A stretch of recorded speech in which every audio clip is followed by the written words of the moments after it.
quand vous avez entendu certainement Mel Gibson qui a fait la Orient.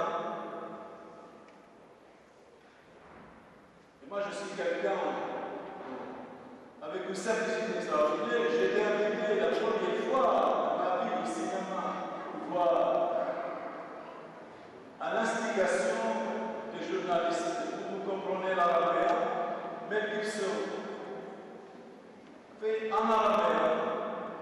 C'est vrai, je comprenais tout facilement. Et je vais expliquer ce chapitre d'Isaïe, chapitre 52. Voilà ce que la Bible israélienne dit, la Bible juive dit au sujet de Christ. Mon serviteur réussira, dit le Seigneur. Effectivement, il y a des échecs, de temps en temps sont des succès. Heureusement que Jésus est crucifié. Sinon, il n'y aura pas de résurrection. C'est pour cela que nous croyons. Nous tous, on va être ressuscités. C'est pour cela que je ne conseille jamais à quelqu'un de brûler ses défunts, ses morts, les cadavres de ses parents. Jamais.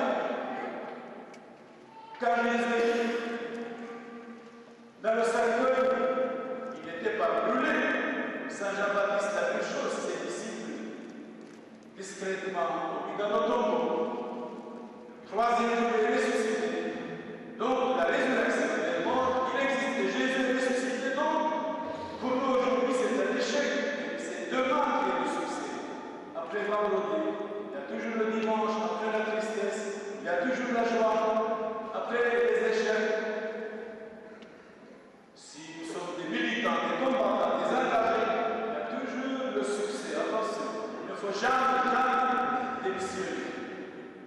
Il faut toujours le courage, la continuité et la stabilité. Mon serviteur réussira, dit le Seigneur, il montera, célébrera, il sera exalté. Aujourd'hui, 2 milliards d'hommes adorent, respectent, croient. Jésus mort et crucifié. 2 milliards d'hommes.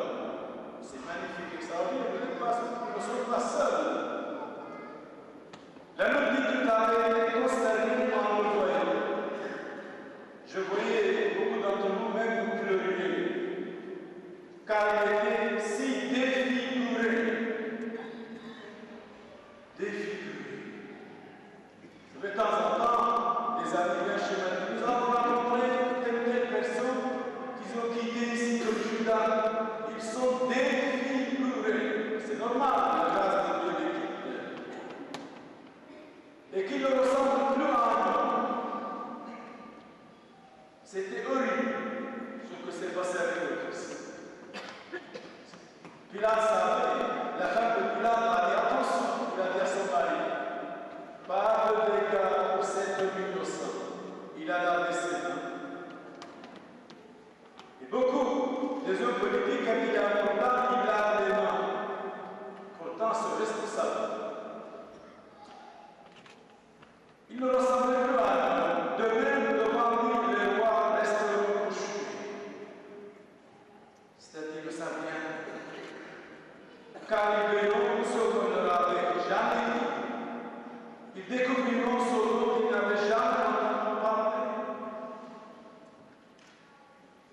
Il était méprisé, frère du Seigneur Christ, abandonné de tous, homme de douleur, familier de la souffrance, semblable de l'impleur, flagellé, bafoué, insulté, même giflé. Il n'a rien dit. C'est vrai sur la croix.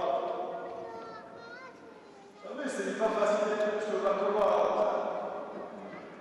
Je devrais dire, Seigneur, pardonnez-leur parce qu'ils ne savent pas ce qu'ils font. Je dirais même parce qu'ils ne savent pas ce qu'ils disent. Beaucoup d'hommes de famille disent n'importe quoi, racontent n'importe quoi.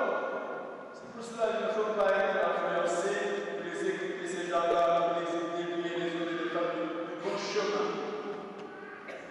Ils ne savent pas ce qu'ils disent. l'avons méprisé, compté pour rien. Pourtant, c'était nos souffrances qu'il portait, nos souffrances, nos malheurs qu'il portait, nos douleurs dont il était chargé, maltraité. Vous savez, vous comprenez le français mieux que moi, quand on dit maltraité. Si vous regardez dans un dictionnaire synonyme, c'est horrible, c'est terrible. Plusieurs significations, plusieurs synonymes. Il n'ouvre pas la bouche. Vous ne savez plus parler. Arrêtez par trahison. Arrêtez, puis juge. Un jugement, self-service. 2 ou 3 heures, pas plus, pas. Pourtant, n'a jamais connu la justice, car il s'est dépouillé lui-même jusqu'à la mort. Il a voulu. Il est venu pour ça, pour sauver l'humanité. Et après le Christ, il ne peut pas avoir d'autres prophètes, d'autres religions. Après Jésus-Christ, Dieu a envoyé son Fils unique pour que le monde soit sauvé par lui. On ne peut pas accepter d'autres religions après le Christ, d'autres prophètes. C'est impossible. Sinon Jésus est venu pour rien. À ce temps-là, monter sur la croix, c'était l'ignominie, c'était des bandits, des brigands montés sur la croix. La preuve, il y avait à gauche à droite 2 bandits, 2 brigands, 2 assassins sur la croix aussi. Mais Constantin, le roi de Rome, s'est converti au christianisme. Il a vu la croix. Avec ceci, vous allez vaincre. Et la croix est devenue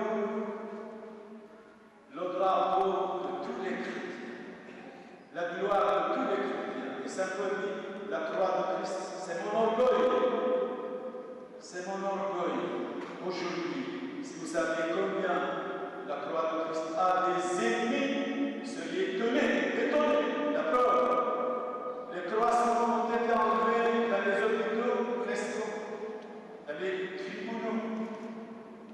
Et là, si vous allez quelque part officiellement, vous n'avez pas le droit de montrer un signe, une croix chrétienne. Or, l'Europe a été civilisée, moralisée par le christianisme. Toutes les écoles, toutes les universités, tous les collèges, tous les hôpitaux étaient fondés par le christianisme. Aujourd'hui, vous êtes ouvrier dans une usine, vous n'osez même pas dire je suis chrétien. Ou alors, comment nous sommes arrivés là? C'est la lâcheté.